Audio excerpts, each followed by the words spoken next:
Magandang gabi po sa inyong lahat. Sa unang pagbasa, hinulaan na ni Propeta Isaias na ang Mesiyas ay kalulugdan ng Panginoon. Ito ang lingkod ko na aking itataas, na aking pinili at kinalulugdan. Sa Ebanghelyo, pagkaahon ni Jesus, bumaba sa kanyang espiritu at isang tinig ang nagmula sa langit, "Ikaw ang minamahal kong anak, lubos kitang kinalulugdan." Ibig sabihin, sinasabi ni San Marcos sa kanyang Ebanghelyo, si Jesus ang Mesiyas na kinalulugdan ng Ama. Tapos tayo rin, magiging mga ibang Kristo, alter Christus. Masasabi kaya ng Ama sa atin, sa bawat isa sa atin, "Ikaw ang minamahal kong anak, lubos kitang kinalulugdan." Nakakatakot. Dahil makasalanan tayo .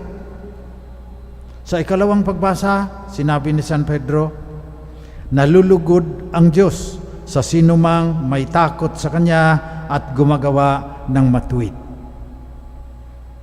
Kaya maganda siguro na sa kapistahan ng pagbibinyag kay Jesus, balik tanaw tayo sa ating sariling binyag. Karamihan kasi sa atin, baby pa lang, binibinyagan na . Kaya kailangan malaman natin uli. Pabalik-balikan natin. Bininyagan tayo sa ngalan ng Ama, ng Anak, ng Espiritu Santo. Utos ni Jesus yan. Mateo 28. Humayo kayo hanggang sa dulo ng daigdig. Binyagan ninyo ang lahat sa ngalan ng Ama, ng Anak, ng Espiritu Santo. Pagkatapos po niyan, pagkatapos kang buhusan ng pare, dapat yan nilulubog ang bata pero minsan kasi 200 ang binibinyagan, magtatagal tayo, kaya binubuhusan na lang ng 3 beses. Binibinyagan kita sa ngalan ng Ama at ng Anak at ng Espiritu Santo. Pagkatapos niyan ay ang anointing, ang pagpapahid ng langis. Babasahin ko sa inyo kung ano ang sinasabi ng pare. Kasi mas kininong ka na, pag magulang ka, iniisip mo yung kakainin pagkatapos ng misa, pagkatapos ng binyag. Kung ninang ka naman, abalang-abala ka kung maganda ba yung pagpaparlor mo nung gabi, pagsisilpi doon sa ano. Hindi na natin natututukan yung ibig sabihin talaga ng pagbibinyag. Anointing. God, the Father of our Lord Jesus Christ, has freed you from sin, given you a new birth by water and the Holy Spirit, and welcomed you into His holy people. Ang tindi. Una, tinatanggal lahat ng kasalanan mo. Kasi namatay ni Jesus at nabuhay na maguli. He redeemed us. Meron ng mga pilosopo, hindi ilang kasalanang mana ang tinatanggal. Lahat ng kasalanan mo. Yung mga baby naman kasi, walang kasalanan pa yan. Kasalanang mana lang, yung original sin, tinatanggal yan. Pero may ibang mga pilosopo, gaya ng tatay ni Saint Augustine, sabi niya, magtampisaw muna siya sa yung matandaan na siya, kung pag malapit na siyang mamatay, saka lang siya magpabinyag kasi tanggal lahat yan . Sabi ni Saint Augustine, hindi rin naman credited sa iyo yung magagandang gawa mo dahil hindi ka pakasali ng simbahan. He welcomed you into His holy people. May karapatan ka ngayong pumunta dito to offer the holy sacrifice of the Mass. May karapatan kayo tumanggap ng Eucharist kung malinis ang inyong puso. Walang kasalanang mortal. Dahil bininyagan kayo . Yun ang entrance mo. Manonood ka ng concert ng Blackpink, kailangan may ticket ka dyan. Minsan 7,000 yan. Manood ka ng basketball, noon pa yun, nang walang ano yan. wala pang COVID-19. Meron ka ring ticket na binili. Ang ticket natin, yung binyag. So, 3. Tanggal lahat ng kasalanan mo. Pangalawa, binibigyan ka ng bagong buhay. Ang buhay na ng Diyos, ang buhay mo dapat. Sa pamamagitan ni Kristo, gaya ng sinabi ni San Pablo, I live now, not I, but Christ lives in me. Ang tindi din yan. Hindi natin nagagawa kasi ang tinanggal lang yung parusa sa kasalanang mana, yung effect ng kasalanan ni Adan at saka ni Eva, yung karupukan ng ating puso, yung kadiliman ng ating pag-iisip na hindi natin nakikita ang ibubunga ng ating ginagawa, andyan pa rin yan. Makasalanan pa rin tayo. Pero ang kaparusahan sa original sin, tanggal na yan. Kaya bago na ang buhay natin sa pamamagitan ng binyag. Kaya 3 nga. Tanggal ng kasalanan, bagong buhay, at kasapi sa simbahan. Kaya sinasabi ng pare na tanggapin mo, Panginoon, itong aming alay. Amin.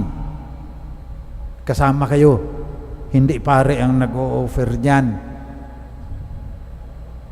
Kasi bawal sa pare ang magmisa na wala ibang tao Para sa sambayanan yung Eucharistia. Kailangan lang may preside, kaya minsan tinatawag nga presider ang pare. Kayo, you are a holy people, you offer the sacrifice. Kasi nabinyagan kayo. Ngayon,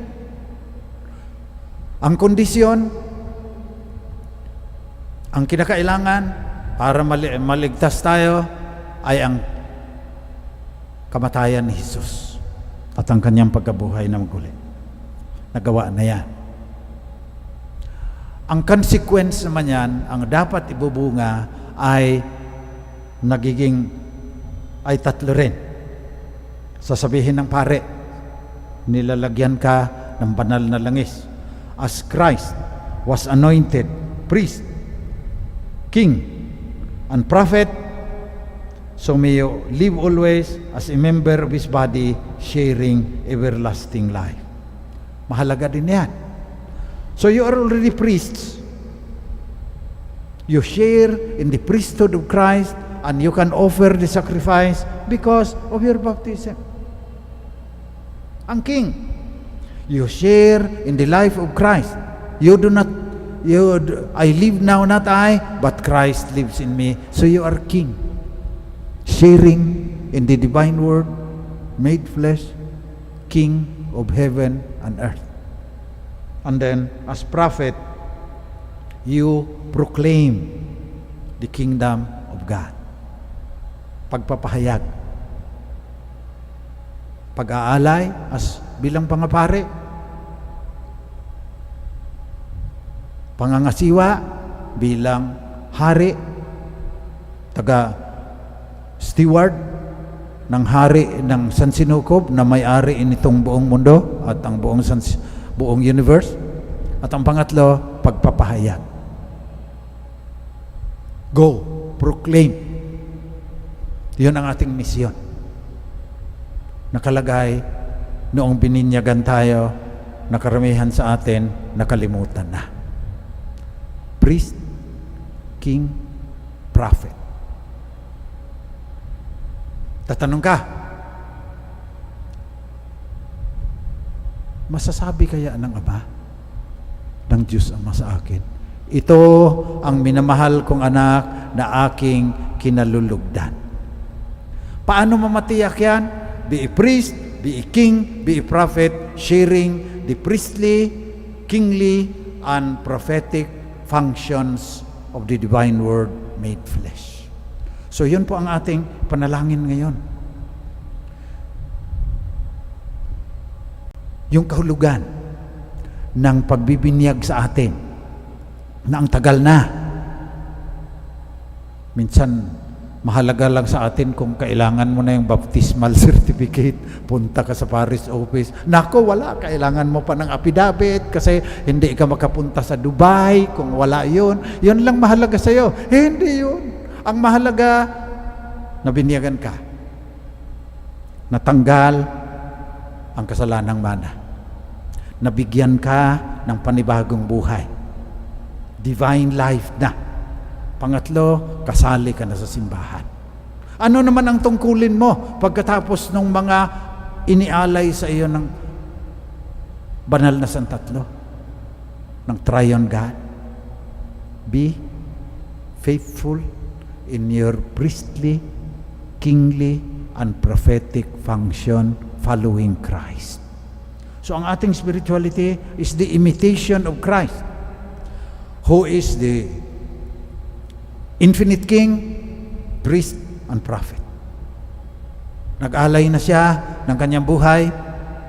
Walang hanggan ang halaga nun. Walang infinite, dahil banal na diwa siya kasama ng Ama, kaisa sa pagka-Diyos ng Ama. So if we partake, if we participate in His priestly function, wala ring infinite din itong ating ginagawa. Kahit andyan kayo sa bahay ninyo, maintindihan ng Diyos yan. Baka mas malulugod pa sa iyong Panginoon na hindi ka na nagpunta sa Quiapo. Kahit masama ang loob mo, gusto mo sana, traslasyon, malulugod sa iyo ang Diyos na naiwan ka lang dyan.